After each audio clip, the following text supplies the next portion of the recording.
Break બાદ ફરીથી સ્વાગત। વિધાનસભા ચૂંટણી સમયે કોંગ્રેસથી છેડો ફાડનાર રાજ્યના પૂર્વ સીએમ શંકરસિંહ વાઘેલા હવે લોકસભા ચૂંટણી પહેલા એનસીપીમાં જોડાવા જઈ રહ્યા છે।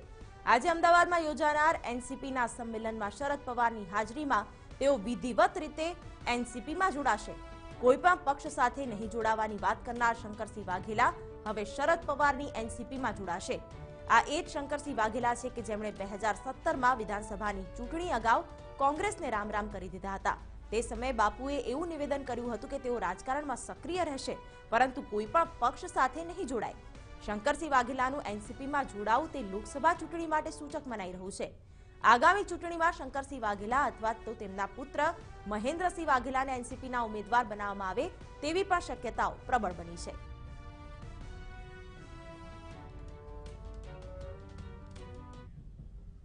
સંવાદદાતા નિર્મલ દવે જોડાઈ ગયા છે। નિર્મલ, શંકરસિંહ વાઘેલા જ્યારે પણ ગુજરાતના રાજકારણમાં કંઈક નવા જૂની કરે છે ત્યારે કોને ફાયદો અને કોને નુકસાન આ પ્રકારના ગણિત મંડાવા માંડે છે, ત્યારે આજે શંકરસિંહ વાઘેલા વિધિવત રીતે એનસીપીમાં જોડાશે, ત્યાં કાર્યક્રમને લઈને કેવી તૈયારીઓ તે જાણવા માંગીશું।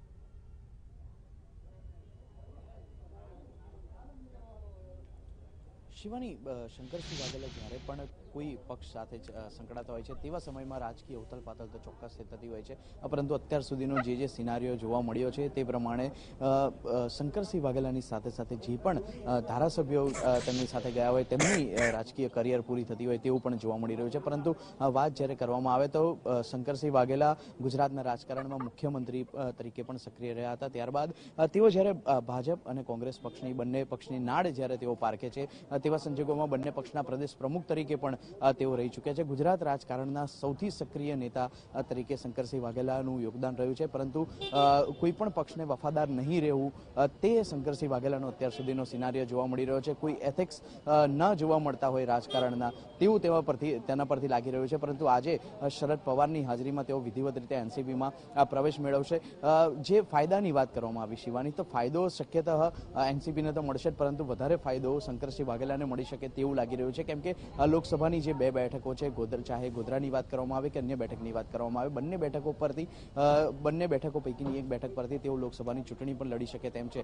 જો કદાચ તેઓ લોકસભાની ચૂંટણી ન લડી શકે તો તેઓ તેમની નજર સીધી કેન્દ્રીય સ્તર પર છે, એટલે કેન્દ્રીય સ્તરે તેઓ મંત્રી પદ પણ ધારણ કરી શકે તેવી પણ શક્યતાઓ અત્યારે જોવા મળી રહી છે। પરંતુ હાલ આજના દિવસે બપોરે 3 વાગે તેઓ સૌપ્રથમ પત્રકાર પરિષદ કરશે અને ત્યારબાદ શરદ પવારની હાજરીમાં તેઓ વિધિવત રીતે એનસીપીમાં જોડાશે। એક જાહેર સભાનું પણ આયોજન કરવામાં આવ્યું છે, જ્યાં તેઓ જાહેર સભાને પણ સંબોધશે, પરંતુ અત્યાર સુધી શંકરસિંહ વાઘેલાનો જે સિનારીઓ જોવા મળ્યો છે કોઈ પણ રાજકીય પક્ષને તેઓ વફાદાર રહ્યા હોય તેવું જોવા નથી મળ્યું। બિલકુલ નિર્મલ, આભાર માહિતી માટે। તો શંકરસિંહ વાઘેલા પોતાના નિવેદન પરથી પણ ફરી ગયા છે। કોઈ પણ પક્ષ સાથે નહીં જોડાવું અને માત્ર રાજકારણમાં સક્રિય રહેવાનું કહેવાવાળા શંકરસિંહ વાઘેલા આજે એનસીપીમાં જોડાશે। મહત્વનું છે કે શંકરસિંહ વાઘેલા પર એવા પણ આક્ષેપો થઈ રહ્યા છે કે તે બીજેપીની ટીમ બી તરીકે કામ કરશે, ત્યારે એનસીપીમાં હવે કયા પ્રકારના સમીકરણો રહેશે તે પણ જોવું રહ્યું। શંકરસિંહ વાઘેલાની રાજકીય કારકિર્દી પર પણ નજર કરવામાં આવે તો શંકરસિંહે જનસંઘ સાથે રાજકીય કારકિર્દીની શરૂઆત કરી। ભાજપમાં જોડાયા બાદ વિવિધ પદો પર મહત્વની જવાબદારી સંભાળી। 1977 થી 1980 દરમિયાન ભાજપના પ્રદેશ ઉપાધ્યક્ષ રહ્યા। 5 વખત શંકરસિંહ લોકસભાના સંસદ સભ્ય તરીકે ચૂંટાયા, તો 1984 થી 1989 સુધી રાજ્યસભાના સભ્ય રહ્યા। ભાજપ માટે ખટરાગ થતા 1996માં ભાજપ પક્ષ છોડ્યો, ત્યારબાદ રાષ્ટ્રીય જનતા પાર્ટી નામના પક્ષની સ્થાપના કરી। તેઓ 1996 થી 1997 સુધી રાજ્યના મુખ્યપ્રધાન પદે પણ રહ્યા, ત્યારે રાજ્યના 12મા મુખ્યપ્રધાન તરીકે તેઓએ કાર્યભાર સંભાળ્યો હશે।